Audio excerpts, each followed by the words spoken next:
Hi friends, அனைவருக்கும் வணக்கம். Welcome to அன்னமாகரம் ஃப்ரெண்ட்ஸ். நம்ம இன்றைக்கி டீ கடை போண்டா ரெசிபி தாங்க பார்க்க போகிறோம். நம்ம என்ன தான் வீட்டில் போண்டா செஞ்சாலும் டீ கடையில் சாப்பிட்ற மாதிரி டேஸ்ட் வந்து நம்மளுக்கு கிடைக்கிறதில்ல. கண்டிப்பாக இந்த மாதிரி ட்ரை பண்ணி பாருங்கள். அதே சுவையில் அப்படியே இருக்கும். நம்ம வீட்டில் செய்யும்போது ஒரு சில டைம் ரொம்ப ஹார்டாக வந்துற மாதிரி இருக்குங்க.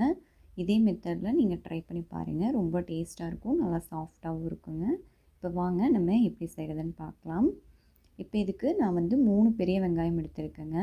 இந்த அளவுக்கு எடுத்திருக்கேன். நீங்கள் வெங்காயம் வந்து பார்த்து எடுத்துக்கோங்க. இந்த அளவுக்கு இருந்துச்சுன்னா கரெக்டாக இந்த மாதிரி பொருள்கள் சேர்த்திங்கன்னா ரொம்ப டேஸ்ட்டாக இருக்கும். இதை வந்து இந்த மாதிரி நீளமாக நல்லா கட் பண்ணி எடுத்துக்கலாங்க. இப்போ நான் வந்து இதுக்கு பச்சை மிளகாய் 2 எடுத்திருக்கேன். நீங்கள் வந்து உங்கள் காரத்துக்கு தகுந்த மாதிரி சேர்த்துக்கோங்க. வீட்டில் குழந்தைங்க சாப்பிட்ற மாதிரி இருந்தால் கொஞ்சம் கம்மியாக சேர்த்துக்கோங்க. பச்சை மிளகாய் இருந்துச்சுன்னா அவங்க சாப்பிட மாட்டாங்க. அதுக்காக வந்து நான் அதுக்குள்ளே இருக்கிற விதைகளை வந்து எடுத்துகிட்டு சேர்க்குறேங்க. விதைகள் இருக்கும்போது அதில் இருக்கிற காரம் வந்து அதிகமாக இருக்காது.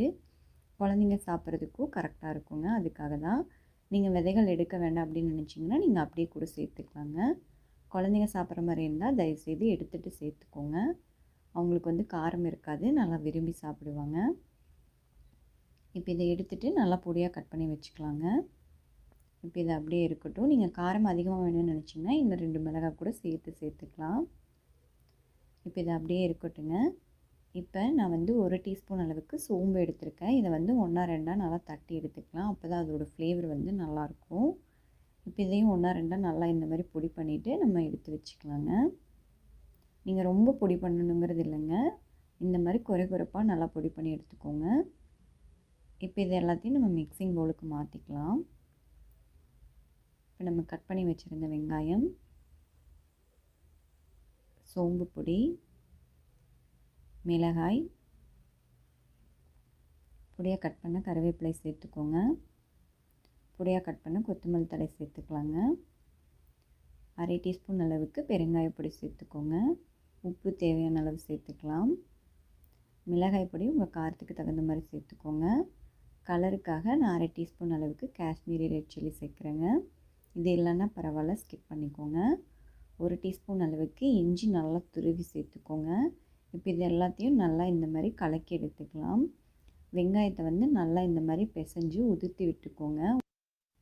ஒன்றோட ஒன்று சேர்ந்து இல்லாமல் நல்லா தனித்தனியாக இருக்கிற மாதிரி இந்த மாதிரி நல்லா பிசைஞ்சு உதிர்த்துற மாதிரி எடுத்துக்கோங்க. இப்போ இது கூட நம்ம மாவு சேர்த்துக்கலாங்க. இந்தளவு சேர்த்துக்கோங்க, கரெக்டாக இருக்கும். 1 கப் அளவுக்கு கடலை மாவு எடுத்துருக்குங்க. 1/2 கப் அளவுக்கு அரிசி மாவு. அடுத்து நம்ம சேர்க்க போகிறது பார்த்திங்கன்னா மைதா மாவு. இது கண்டிப்பாக கடைகளில் சேர்ப்பாங்க. மைதா மாவு சேர்க்குறங்காட்டி தான் நம்மளுக்கு ஆறுனதுக்கப்புறமும் பார்த்திங்கன்னா நல்லா புசு புசுன்னு இருக்குது போண்டா. அதாவது கட்டி ஆகாமல் வந்து ஹார்டாக இல்லாமல் நல்லா சாஃப்டாக இருக்கும். அதுக்காக தான் மைதா மாவு சேர்க்குறாங்க. நீங்கள் மைதா மாவு வேண்டாட்டி கோதுமை மாவு கூட சேர்த்துக்கலாம். நான் இன்றைக்கி கடைகளில் கிடைக்கிற மாதிரி செய்கிறங்காட்டி மைதா மாவு சேர்த்துருக்குறேங்க. இப்போ இதை நீங்கள் தண்ணியெல்லாம் சேர்த்தாமல் முதல்ல நல்லா கலந்து விட்டுக்கலாங்க. நம்மளுக்கு வெங்காயத்துலேயே நல்லா தண்ணி விட்டு வந்திருக்கும். அதனால் ஃபஸ்ட்டு நல்லா கலந்து எடுத்துக்கோங்க மாவை. அதுக்கப்புறமா நம்ம தண்ணி சேர்த்துக்கலாம். இப்போ நான் எடுத்துருக்கிற அளவுன்னு பார்த்திங்கன்னா இதில் வந்து ஒரு 15லேருந்து 18 போண்டா வருங்க. இப்போ நான் வந்து 1 கப் அளவுக்கு தண்ணி எடுத்திருக்கேன். இதை வந்து கொஞ்சம் கொஞ்சமாக தெளிச்சுட்டு நம்ம பிசைஞ்சு எடுத்துக்கலாம். எடுத்தோன்னே ஒட்டுக்காக சேர்த்திடாதீங்க, நம்மளுக்கு வந்து தண்ணி அதிகமாக போயிடும். அதனால் இந்த மாதிரி கொஞ்சம் கொஞ்சமாக தண்ணி தெளித்து பிசைஞ்சுக்கோங்க. அப்போ தான் நம்மளுக்கு கரெக்டாக வரும். நம்மளுக்கு மாவு வந்து ரொம்ப கெட்டியாகவும் பிசைஞ்சிடக்கூடாதுங்க, ரொம்ப தண்ணி மாதிரியே இருக்கக்கூடாது. நம்மளுக்கு இந்த பிணையிற பக்குவமும் ரொம்ப முக்கியங்க. அப்போ தான் நம்மளுக்கு கரெக்டாக போண்டா வந்து நல்லா சாஃப்டாக வரும். இப்போ பாருங்கள், கொஞ்சம் கொஞ்சமாக தெளிச்சுட்டு நல்லா பிசைஞ்சுக்கோங்க. இப்போ நம்ம நல்லா தெளித்து விட்டு நல்லா பிசைஞ்சு எடுத்தாச்சு பாருங்கள். உங்களுக்கு மாவு வந்து இந்தளவுக்கு இருக்கணும். இப்போ நம்மளுக்கு எடுக்கும்போது இந்த மாதிரி இருக்குது பார்த்திங்களா, அந்த மாதிரி கரெக்டாக எடுக்க வரணும். இது வந்து பார்த்திங்கன்னா ரொம்ப கொலன்னு இல்லைங்க, ரொம்ப கெட்டியாகவும் இல்லை, கரெக்டாக இருக்குது. இந்த மாதிரி இருந்தால் தாங்க நம்மளுக்கு உள்ளே வந்து நல்லா வெந்து வரும். இப்போ நான் வந்து 1 கப் அளவுக்கு தண்ணி எடுத்துலைங்களா, அதில் பார்த்திங்கன்னா கொஞ்சமாக ஒரு 3 டீஸ்பூன் அளவுக்கு மீதி இருக்குது.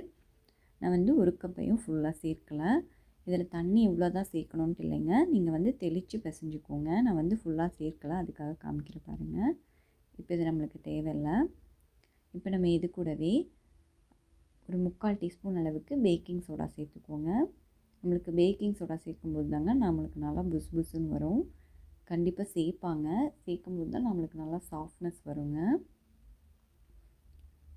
இதை சேர்த்து நல்லா பிசைஞ்சு எடுத்துகிட்டு இது கூடவே நம்ம எண்ணெய் சூடு பண்ணி வச்சுருக்கோம் இல்லைங்களா, அதுலேருந்து ஒரு 2 டீஸ்பூன் அளவுக்கு நம்ம இது கூட சேர்த்து நல்லா பிசைஞ்சு எடுத்துக்கலாம்.